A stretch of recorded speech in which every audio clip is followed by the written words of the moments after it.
नमस्कार मित्रों। मीन लगन जुलाई 2025 का ग्रह का गोचर।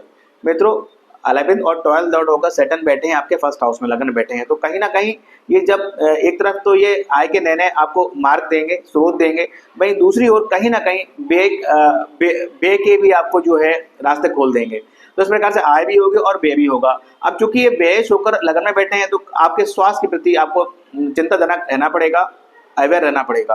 बात करते हैं आपके शुक्र देव की। शुक्र आपके थर्ड लॉर्ड और जो है 8th लॉर्ड होकर आपके थर्ड हाउस में बैठे हैं। अगर आप यूट्यूब, मल्टीमीडिया या ऑनलाइन वर्क की जुड़े हुए हैं तो खूब धन लाभ होगा। छोटी मोटी यात्राएं होंगी, वो सार्थक रहेंगी। अष्टम भाव से रिलेटेड फैक्ट्री प्रोडक्शन है, इंश्योरेंस है, रिसर्च वर्क है, सर्जिकल इक्विपमेंट है, इन कामों जुड़े हैं तो वहां भी छोटी मोटी यात्राओं के बाद आपको लाभ होगा। आपके चतुर्थ भाव में सूर्य और गुरु की युति है। गुरु आपके अति योग कारक ग्रह हैं, जो कि आपके सुख चतुर्थ भाव से रिलेटेड भूमि, भवन, वाहन तथा प्रॉपर्टी के लिए अच्छे योग बनाए हुए हैं और यहाँ से चतुर्थ भाव, यहाँ से 10 भाव को देख रहे हैं। तो कहीं ना कहीं यहाँ पर कार्य क्षेत्र पर जो है गुरु की प्लस है, भगवान की जो आशीर्वाद है। तो कार्य क्षेत्र में आपको अगर नौकरी में है तो प्रमोशन होने के चांसेस हैं। व्यापार में है तो नए व्यापार के जो है आपको ऑफर मिलेंगे और वहां से आपको प्रगति होगी। साथ ही साथ कोई ऐसा व्यापार, कोई ऐसा टेंडर आपको मिल सकता है जो जिसका विदेश से लिंक हो। इस तरह की चीजें भी आपको रह सकती हैं।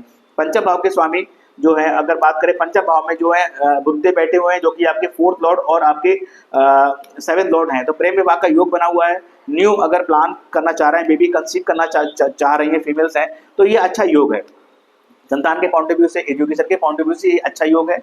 इसके अलावा बात करें आपके छठे भाव में आपके मंगल और केतु बैठे हुए हैं। प्रॉपर्टी के काम में इस चीज का ध्यान रखें, पेपर अच्छे चेक कर लें। साथ ही साथ धन को लेकर या कोई प्रॉपर्टी को लेकर घर में वाद विवाद हो सकता है, परिवार में वाद विवाद होता है, इस चीज का भी ध्यान रखें। केतु बैठे छठे भाव में, कहीं ना कहीं कुछ छुपा शत्रु आप पर वार कर सकता है, इस चीज का भी ध्यान रखें।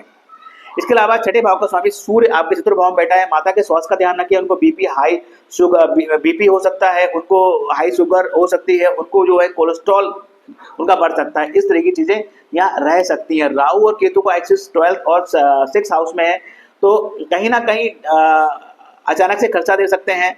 विदेश सेटलमेंट के लिए अच्छा योग है।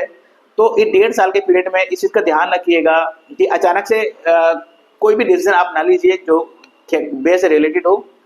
विदेश सेटलमेंट के लिए अच्छा योग है, निसंदेह आप विदेश जा सकते हैं, अच्छे योग बने हुए हैं। तो अगर ओवरऑल ये महीना कहा जाए तो एजुकेशन के पॉइंट ऑफ व्यू से, न्यू बेबी प्लान के पॉइंट ऑफ व्यू से, फाइनेंशियल पॉइंट ऑफ व्यू से ये अच्छा योग है। कर्म क्षेत्र पर अच्छी कृपा बनी रहेगी। ओवरऑल ये मिक्स, साथ ही साथ आपको अपनी और अपने माता के जो है हेल्थ का आपको थोड़ा ध्यान रखना पड़ेगा। So best of luck Pisces. Thank you very much. Radhe Radhe, जय माता दी।